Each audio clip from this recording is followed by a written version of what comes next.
Hello friends, आप सभी का स्वागत है मिशन क्लासेस में। आज का जो टॉपिक है वह है एसिड बेस इंडिकेटर। इससे लगभग आपको 23 क्वेश्चन करवाया जाएगा जो कि मल्टीपल चॉइस क्वेश्चन होंगे और टोटल क्वेश्चन जो होंगे वो railway group D, railway JE या रेलवे एनटीपीसी में क्वेश्चन पूछा गया है। तो चलते हैं, देखते हैं क्या है क्वेश्चन पहला। एक मिश्रण नीले लिटमस को लाल रंग में बदल देता है तो उसका पीएच मान होने की संभावना क्या है।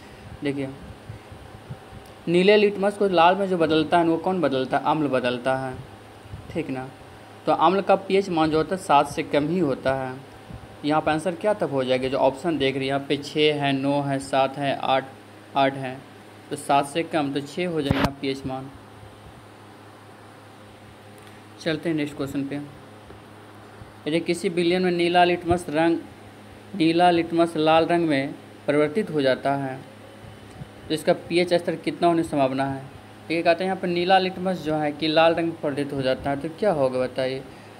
तो नीला लिटमस को लाल में परिवर्तित करता है वो कौन करता है? वो अम्ल करता है।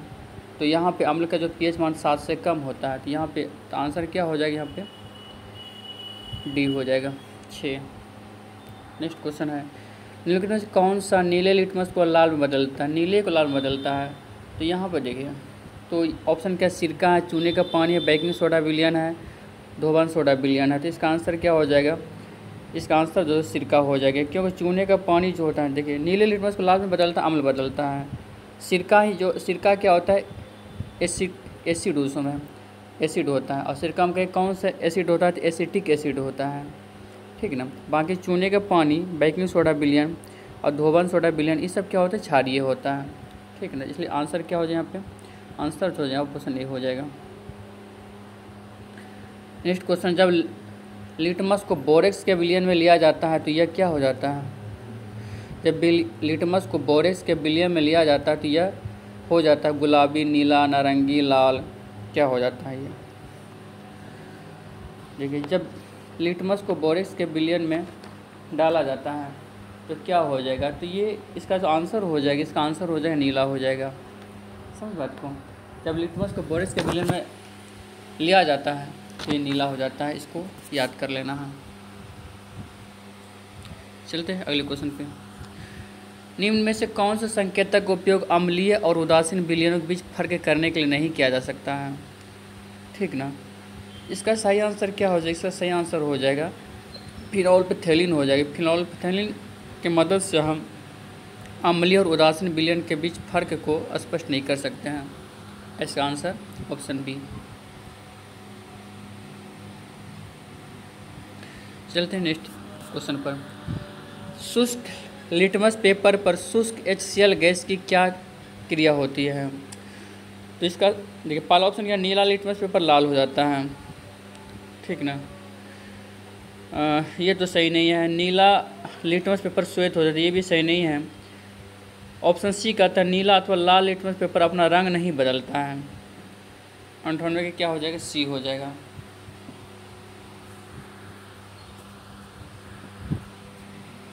चलते हैं नेक्स्ट क्वेश्चन पर। निम्नलिखित में से कौन सा एक गंधीय सूचक है? गंधीय सूचक कौन सा होता है? तो इसमें लौंग हो जाएगा एक गंधीय सूचक, ठीक ना। अब कहिए कि गंधीय सूचक क्या होता है? तो कुछ ऐसे पदार्थ होते हैं जिनकी गंध जो है ना अम्लीय या क्षारीय माध्यम में बदल जाती है। ऐसे पदार्थों को क्या बोलते हैं? गंधीय सूचक कहते हैं।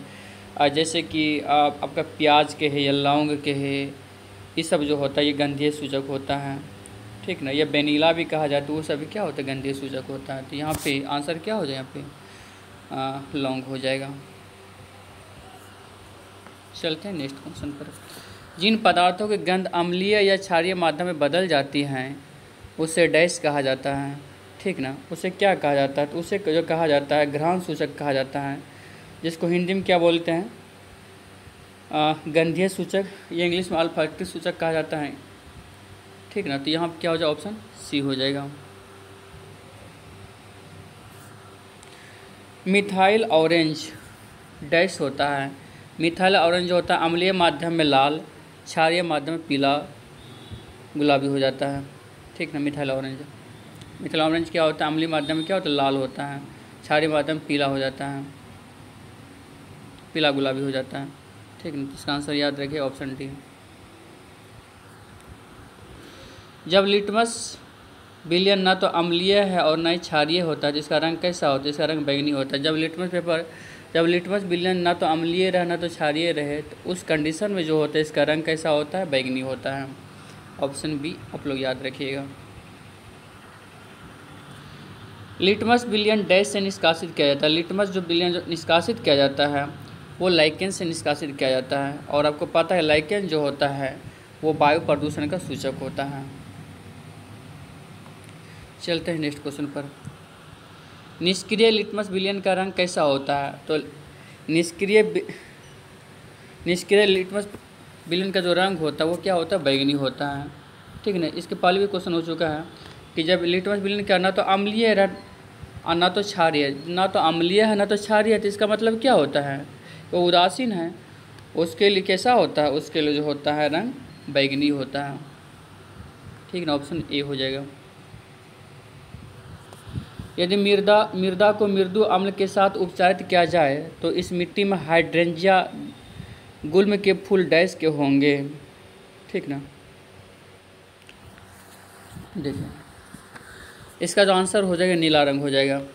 इसका आंसर क्या होगा? नीला। चलते हैं नेक्स्ट क्वेश्चन पर। सल्फ्यूरिक एसिड के साथ मिश्रित होने पर लिटमस विलयन का रंग कैसा होता है? तो सल्फ्यूरिक अम्ल के साथ मिश्रित पर लिटमस, तो देखिए सल्फ्यूरिक अम्ल है ना, तो ये उसके साथ लिटमस विलयन जो मिश्रित होगा तो उसका रंग कैसा हो जाएगा? लाल हो जाएगा। ऑप्शन बी हो जाएगा।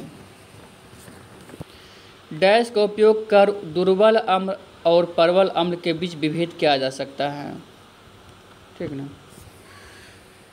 इसका सही आंसर क्या हो जाए? सार्वत्रिक सूचक। सार्वत्रिक सूचक का उपयोग कर दुर्बल अम्ल और प्रबल अम्ल के बीच विभेद किया जा सकता है। Option A. जलीय विलयन में किसी अम्ल या क्षार में क्या परिवर्तन होता है? जलीय विलयन में किसी अम्ल या क्षार में क्या परिवर्तन होता है? इसका जो सही आंसर हो जाएगा ऑप्शन ए हो जाएगा। क्षार जल में हाइड्रोक्साइड आयन निर्मित करते हैं। ये बिल्कुल सही है।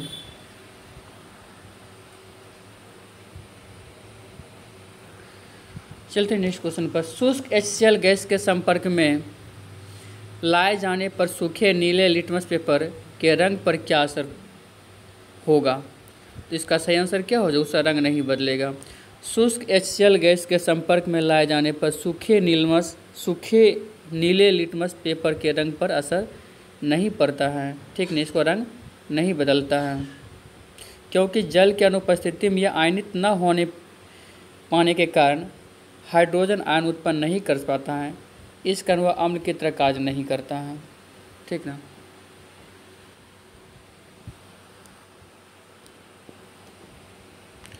चलते हैं नेक्स्ट क्वेश्चन पर।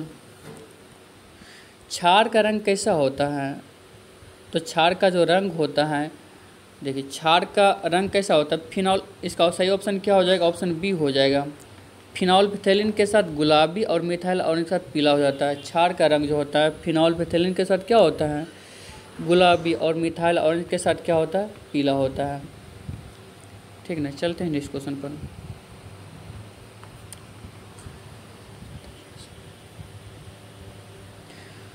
नेक्स्ट क्वेश्चन है, निम्नलिखित में से कौन सा अम्ल और क्षार के बीच समानता है? ठीक ना, इसका आंसर क्या हो जाएगा? अम्ल या क्षार को जल में मिलाने की प्रक्रिया ऊष्माक्षेपी होती है। अम्ल या क्षार को जल मिलाने की प्रक्रिया ऊष्माक्षेपी होती है। ठीक ना, देखिए अम्ल में जल नहीं मिलाते बल्कि क्या करते हैं, जल में ही अम्ल को या तो क्षार को मिलाते हैं। इससे क्या होता है? इस प्रक्रिया में ऊष्माक्षेपी मतलब क्या? ऊष्मा उत्पन्न होती है, हीट निकलती है, इसलिए इसको क्या बोलते हैं? ऊष्माक्षेपी अभिक्रिया कहा जाता है। तो यहाँ ऑप्शन क्या हो जाएगा? ऑप्शन हो जाएगा यहाँ पे ऑप्शन सी सही आंसर। नेक्स्ट क्वेश्चन है, एल्युमिनियम ऑक्साइड प्रकृति में कैसी होती है? तो एल्युमिनियम ऑक्साइड जो प्रकृति में जो होते हैं वो उभयधर्मी होती है। ठीक ना, एल्युमिनियम ऑक्साइड क्या होती है? प्रकृति में उभयधर्मी होती हैं। एल्युमिनियम ऑक्साइड का फॉर्मूला क्या होता है? Al2O3 होता है। ये क्या होता है? उभयधर्मी होता है। वही CO कहा जाए यहाँ पे तो कार्बन ऑक्साइड, ये क्या होता है? उदासीन होता है। वही आपको HCl कहा जाए या HCl का घोल, तो ये क्या हो जाए? अम्लीय होता है। वही NaOH कहा जाए यहाँ पे, तो इसका घोल क्या होता है? क्षारीय होता है। यहाँ पे एल्युमिनियम ऑक्साइड की प्रकृति का आता है, यहाँ पे तो उभयधर्मी होगा। ठीक ना, ऑप्शन सी। चलते हैं नेक्स्ट क्वेश्चन पर। डैश उभयधर्मी प्रकृति का होता है, क्या होता है? यहाँ पे क्या हो जाएगा बताइए? तो यहाँ जिंक ऑक्साइड हो जाएगा। जिंक ऑक्साइड जो होता है उभयधर्मी प्रकृति का होता है। ठीक ना। देखो उभयधर्मी क्या होता है? जो कि आम्ल और क्षार दोनों तरफ बिहेव करता है, वो क्या कहलाता है? उभयधर्मी पदार्थ कहलाता है। ठीक ना। तो यहाँ पे जिंक ऑक्साइड जो होता है उभयधर्मी पदार्थ होता है। ठीक ना। तो उभयधर्मी पदार्थ में दो याद रखिएगा, जैसे Al2O3। ठीक ना, ये उभयधर्मी होता है। जिंक ऑक्साइड ये भी क्या होता है? उभयधर्मी होता है। ठीक ना। नेक्स्ट क्वेश्चन है, डैश ऑक्साइड अम्लों के साथ साथ क्षारों के साथ भी अभिक्रिया करता है, तो कौन करता है? उभयधर्मी करता है। उभयधर्मी कहते हैं अम्ल के साथ साथ क्षार के साथ भी अभिक्रिया करता है। चलते हैं नेक्स्ट क्वेश्चन पे, और लास्ट क्वेश्चन है ये। निम्न में से कौन से धातु उभयधर्मी ऑक्साइड बना सकती है? उभयधर्मी ऑक्साइड जो बना सकते हैं, कौन बना सकती है? ऑप्शन डी, एल्युमिनियम बनाएगा। ठीक ना। इसका आंसर क्या होगा? ऑप्शन डी होगा। इस तरह से लगभग आपको 23 क्वेश्चन करवाया गया। आप सभी को वीडियो देखने के लिए बहुत बहुत धन्यवाद।